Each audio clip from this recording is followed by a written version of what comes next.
चलिए अब बात करेंगे उत्तराखंड की, जहां जब सीएम हो तो साथ तो बात बन जाए हर बात।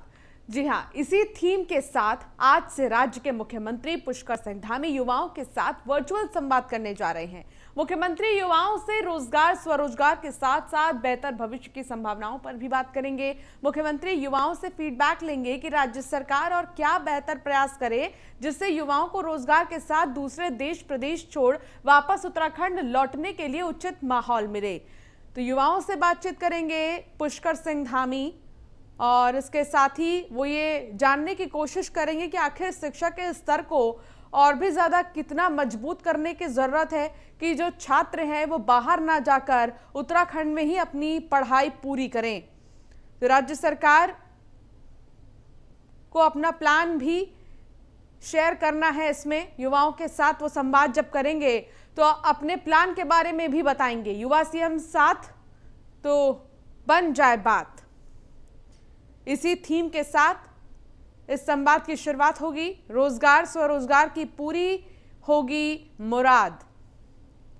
तो रोजगार की कमी हर बार हमने देखा है कि आखिर रोजगार की वजह से ही बहुत से लोग ऐसे हैं जो उत्तराखंड को छोड़कर दूसरे राज्यों में चले जाते हैं और उत्तराखंड में पलायन की समस्या हमेशा से ही रही है। लेकिन उत्तराखंड में ये समस्या अब ना हो, इसको देखते हुए पुष्कर सिंह धामी की तरफ से संवाद किया जाएगा। युवाओं से उनसे जानने की कोशिश की जाएगी कि आखिर प्रदेश में उन्हें ऐसा क्या चाहिए जो उन्हें यहाँ पर बांधे रखे, एक तरह से यहीं पर बनाए रखे, क्योंकि बहुत ज़रूरी है प्रदेशवासी का प्रदेश में होना। और इस चीज़ को ध्यान में रखते हुए ही पुष्कर सिंह धामी ने ये फैसला किया है। क्या कुछ कहा पुष्कर सिंह धामी ने इस दौरान, आपको सुनाते हैं।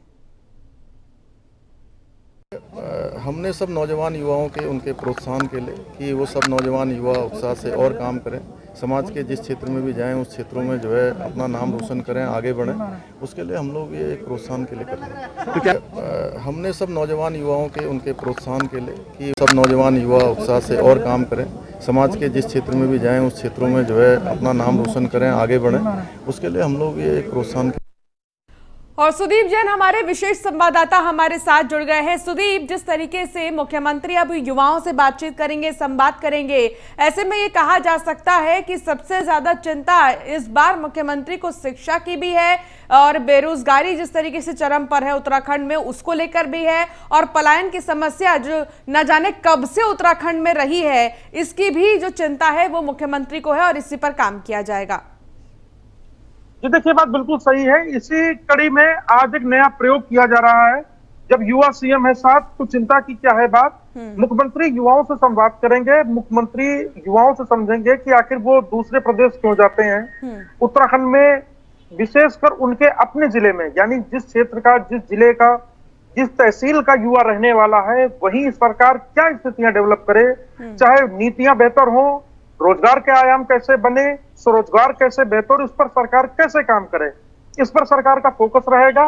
दूसरा, मुख्यमंत्री जो इस बात पर भी युवाओं से चर्चा करेंगे कि राज्य सरकार के जो किए हुए प्रयास हैं युवाओं के रोजगार। सुदीप की आवाज हम तक नहीं पहुंच पा रही है।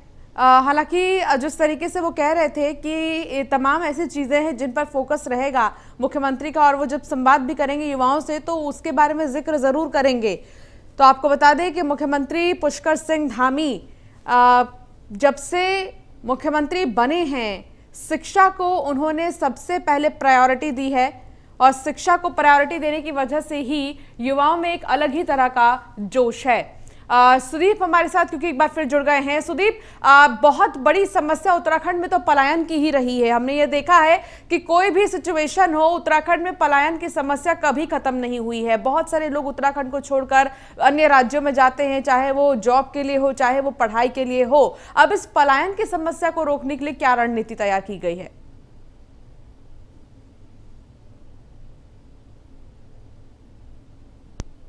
रोजगार से जोड़ने की बात कही थी मुख्यमंत्री ने।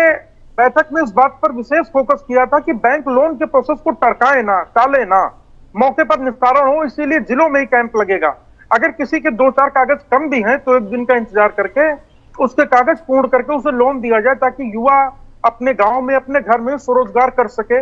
कई युवाओं को हमने देखा पहाड़ों में जो कोरोना काल में लौट के आए, उन्होंने अपने कंसेप्ट से ढाबे, होटल, रेस्टोरेंट या कुछ नया इनोवेशन किया जो उनके गांव में, उनके क्षेत्र, तहसील में काफी पसंद किया गया। तो मुख्यमंत्री भी यही चाहते हैं कि ये जो सोच है कुछ नया करने की, ये डेवलप हो, युवा सेल्फ डिपेंडेंट हो। पैसे कम ज्यादा होना एक अलग बात है, सेल्फ डिपेंडेंट होना, अपने गांव का प्रहरी बनना, ये महत्वपूर्ण है। तो मुख्यमंत्री इस थीम पर काम करना चाहते हैं। देखिए, जो मुख्यमंत्री काम कर रहे हैं तो कहीं ना कहीं इसमें पॉलिटिकल एम्बिशन भी है, वो सभी के साथ होता है। जैसा कि पार्टी ने कहा है युवा सीएम 60+, इसीलिए मुख्यमंत्री भी पहले दिन से युवाओं के रोजगार, स्वरोजगार और उनकी बेहतर लाइफस्टाइल के लिए प्रयास कर रहे हैं। तो कहीं ना कहीं सरकार इसमें अपने आने वाले चुनाव में अपना पॉलिटिकल भविष्य भी देखती है, क्योंकि राज्य में युवाओं की संख्या बहुत ज्यादा है। ठीक है, और ये निर्णायक भूमिका में भी है। बहुत शुक्रिया सुदीप जैन इस तमाम जानकारी के लिए। तो मुख्यमंत्री पुष्कर सिंह धामी आपको बता दें कि संवाद करेंगे युवाओं से और ये जानने की कोशिश करेंगे कि जो समस्याएं उत्तराखंड में हैं उन्हें कैसे दूर किया जाए। उत्तराखंड सरकार अब राज्य की मलिन बस्तियों और बेघर लोगों तक पहुंचकर कोविड टीकाकरण कराने जा रही है।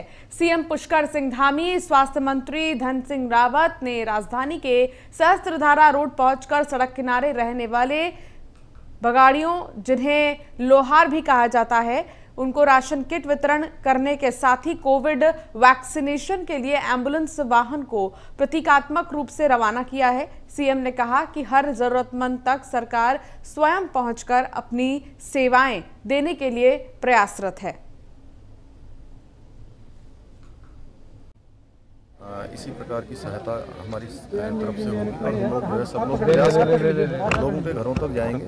आज हमने ये यहाँ से प्रारंभ किया है। मलिन बस्तियाँ हैं, झुग्गी झोपड़ियाँ हैं, जो आवास विहीन लोग हैं, उनको सहायता करनी। सर, क्या ये वैक्सीनेशन भी मोबाइल वैन के जरिए वैक्सीनेशन आप लोग? साथ वैक्सीनेशन भी होगा और जो मलिन बस्तियों में, झुग्गी झोपड़ियों में रहने वाले हैं, उनको पूरी तरह से किसी को नहीं छोड़ेंगे, सबको वैक्सीन भी देंगे और उनके साथ जो हमारी जो सहायता है वो भी करेंगे। तो मुख्यमंत्री पुष्कर सिंह धामी ने उत्तरांचल महिला एसोसिएशन द्वारा आयोजित कार्यक्रम में हिस्सा लिया। मुख्यमंत्री ने संस्था की ओर से उमा तीज सुंदरी, उमा तीज मलिका विजेता महिलाओं को सम्मानित किया है। उत्तरांचल महिला एसोसिएशन द्वारा कोविड टीकाकरण जागरूकता के लिए जीवन के लिए वैक्सीन है जरूरी स्लोगन प्रतियोगिता कराई गई। मुख्यमंत्री ने इस प्रतियोगिता के विजेताओं को भी पुरस्कार दिया है, जिसकी तस्वीर आपको हम दिखा रहे हैं। तो महिलाओं को मुख्यमंत्री पुष्कर सिंह धामी ने सम्मानित किया है, पुरस्कार दिया है। एक महिला एसोसिएशन ने इस कार्यक्रम का आयोजन किया।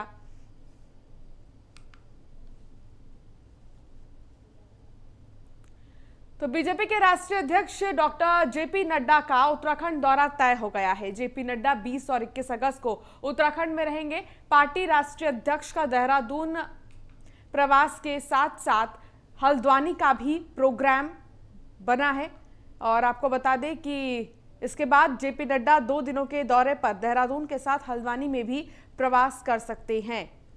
तो बीजेपी के राष्ट्रीय अध्यक्ष जेपी नड्डा उत्तर प्रदेश के बाद अब उत्तराखंड जाएंगे। मिशन 2022 के लिए जो कार्यकर्ता हैं उनको जीत का मंत्र देंगे, उनमें जोश भरेंगे, दम भरेंगे। 20 और 21 अगस्त को उनका दौरा जो है वो रखा गया है।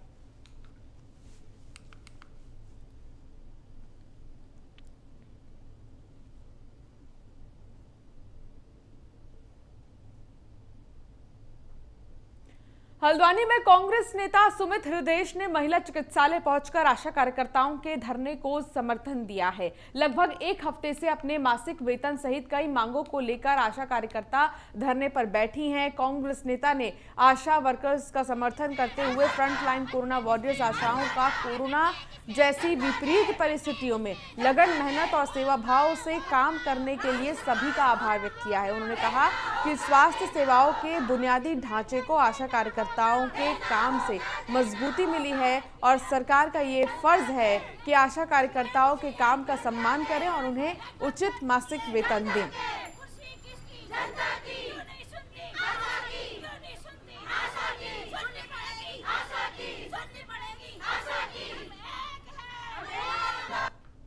बिल्कुल कांग्रेस सदन में भी आवाज उठाएगी। मेरी तो प्रार्थना ये है कि भगवान करे मातृशक्ति कल ही उठ जाए, सरकार ही ऐसा कोई निराकरण कर दे। लेकिन सरकार की वाणी पे और सरकार के कार्यों पे, कृत्यों को जो देखा गया उस पे, उसके बाद भरोसा नहीं होता आसानी से। भगवान करे हो जाए, लेकिन अगर नहीं होगा तो घोषणा पत्र समेत कांग्रेस सदन में भी उठाएगी। घोषणा पत्र में इनके लिए कोई ना कोई रोड मैप बनाएगी भविष्य में, जब सरकार हमारी है। हरिद्वार के ज्वालापुर से विधायक सुरेश राठौर ने भारतीय महिला हॉकी टीम के अंतर्राष्ट्रीय खिलाड़ी वंदना कटारिया के घर पहुंचकर उन्हें शुभकामनाएं दी हैं। बता दें कि ग्राम रोशनाबाद में वंदना कटारिया के निवास पर पहुंचकर विधायक ने वंदना की मां को फूलों का गुलदस्ता भेंट कर शॉल ओढ़ाया। इस मौके पर सुरेश राठौर ने कहा कि प्रधानमंत्री मोदी जी से मैं ये मांग करता हूं कि वंदना कटारिया को रानीपुर बीएचएल परिसर में एक घर आवंटित किया जाना चाहिए, क्योंकि वंदना एक गरीब समाज की दलित बेटी है जिसने दुनिया में महिला हॉकी टीम में हैट्रिक लगाकर देश का नाम रोशन किया है। इस दौरान मंडल अध्यक्ष चंदन चौहान, अमरीश सैनी सहित पंकज गोयल भी शामिल रहे।